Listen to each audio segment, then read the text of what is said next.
So what does our meta top 10 look like post Phantom Nightmare? Make sure you guys smash the living crap out of that subscribe button so you guys don't miss out more awesome content. We're starting off over here with Voiceless Voice, and I'm purely putting this here as a anticipation thing. I think a lot more people are excited for the fact that, Voiceless Voice is coming out. They're going to try all of these different combinations and things to kind of, try to get this deck working. Early tournament data has not been too kind to this. Now, post Legacy of Destruction in Japan, we have a different tale being told of the Voiceless Voice. So I think Voiceless Voice is definitely at the bare minimum, probably going to end up in the rogue category. It should be able to perform on a regional level. You're going to see some games get stolen because of this deck. But as for now, I don't know. I think the deck is very solid, but if you're expecting it to compete with some of the other crazy things in the room, I mean, if it takes off, people are just going to throw a dimensional barrier at it, I guess. We'll see. Next up is Branded. And if you really want to toss in your illusion variants here, you can. But the biggest thing is it's been pure Branded that has been doing well. Super Poly's a heck of a card, man. Like, honestly, I feel like I want to contribute this deck's entire success rate to Super Poly as of late. Your opponent sets up these very threatening boards, and then all you need to do is Super Poly it away into a Mud Dragon, and then congratulations, mission accomplished. We're off to the races. We've broken the crazy board that was sitting there across the table. That's kind of how it works right now, actually. Does that mean that Brandon's going to be a consistent monster all the time? No, not at all. But its board-breaking capabilities, also with Ash expected to kind of fall out of the format here, that's one less Branded fusion that the deck has to worry less about getting negated. So, yeah, welcome back, Branded, I guess. Next up is Labyrinth.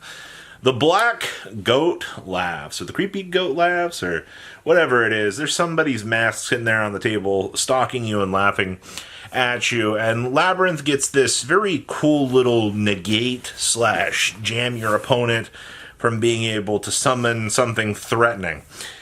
Does this put Labyrinth so much more higher on the tier list than usual? It puts it in an interesting spot. Any toys that Labyrinth tends to get that can aid them in some of their worst matchups can be rough.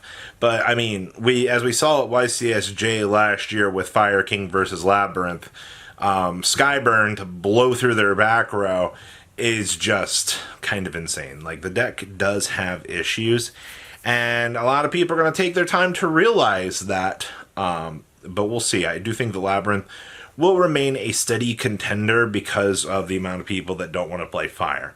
Next up is Manadium. Yes, Field Spell Turbo.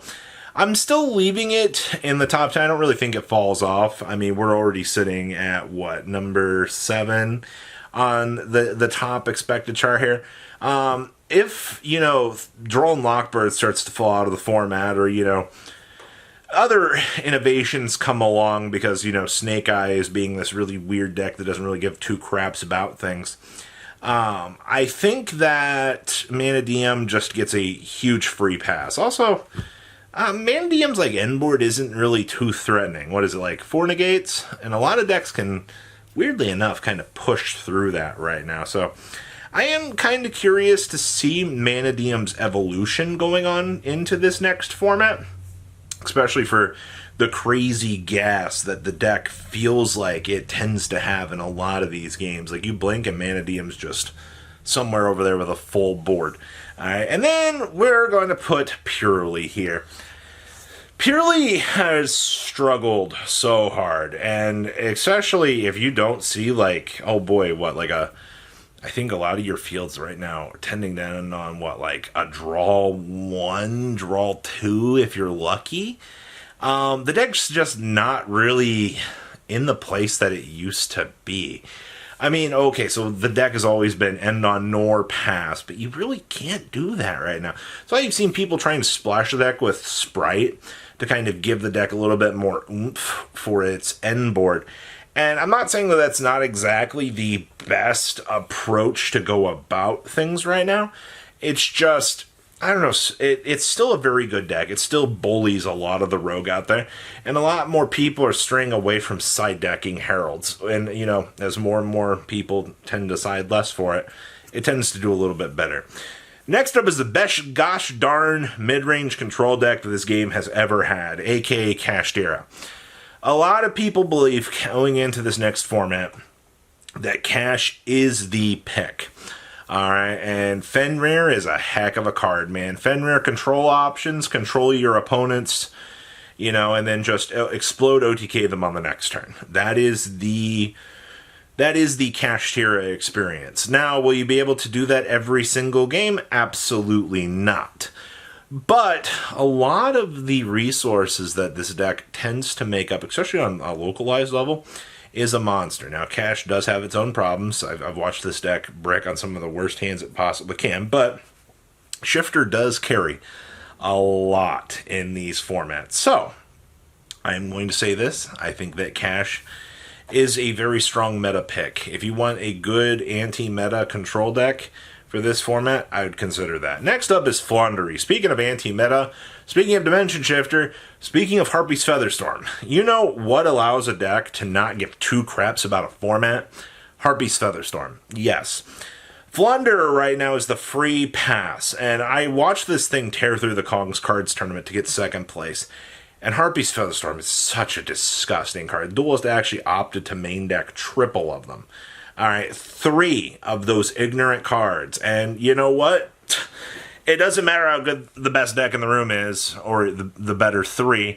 A free blank turn skip to force the game back to your turn is nuts. Alright, there's nothing that you can say to change my mind. I think Yu-Gi-Oh players will agree. Plus Shifter, that's 6 interruptible potential turn skips on decks. That's kind of nuts, alright?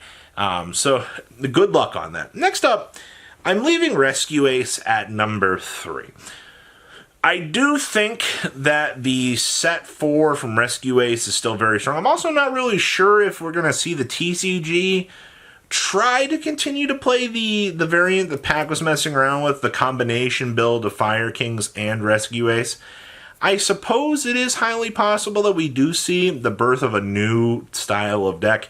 This is Yu-Gi-Oh! Anything's possible. But that set 4 is really good. It just so happens that, you know, the other 2 decks in the room just look at that set 4 and they're like, oh, we don't care, man. Like, pff, thanks, man. Thanks for wasting your entire turn. Oh, you're ending on a subpar board of Hydrant plus Turb? Or maybe an SP Little Knight set 4? Sure, man. I'll just go ahead and play through everything that you got set back there. Yeah, it's the Rescue Ace experience right now. I don't have much else to say. Next up is Snake Eye. And yes, this is without Fire King cards, without any of this other stuff. I think that pure Snake Eye is going to be a deck that a lot of people are going to look at this meta, and they're going to be very shocked to learn how this deck can play. You can play Super Polish, you can play Econs, you can just play this ignorant deck that just does not give a crap about anything your opponent does. Formula Synchron into Flamberge, uncrystallizing an IP during your opponent's turn. You know, if you're going to play Dramatic Chase, you can do that as well. This deck is...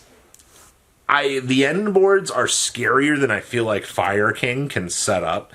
And that's kinda nuts, actually. But the Snake Eye build does require a little bit more skill, in my opinion, to play.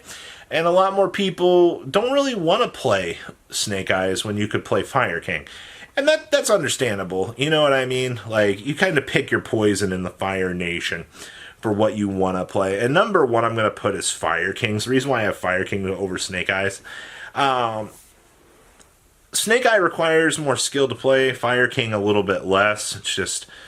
And also, I think a lot more people are going to opt to play Fire King right now because it's a little bit more enticing. The end boards can be similar. I had to think about that for a second. I don't know. Both decks have their own merits in the ways that they want to do things. Snake Eye is just more for how much fire do I feel like I'm going to play into today. That deck, a lot of ignorant Yu-Gi-Oh coming. I don't know. I'm intrigued, to say the least. So those are your top 10 for February 2024. Yeehaw! Let me destroy this heckin' Grunix in my hand and continue on with my turn. Yeehaw, Snake Eyes player. Okay, my turn. Super Poly. Okay, normal summon Snake Eye. Ash, full combo? Like, what you gonna do? You guys have a good rest of your day, right? Patrons! Thank you!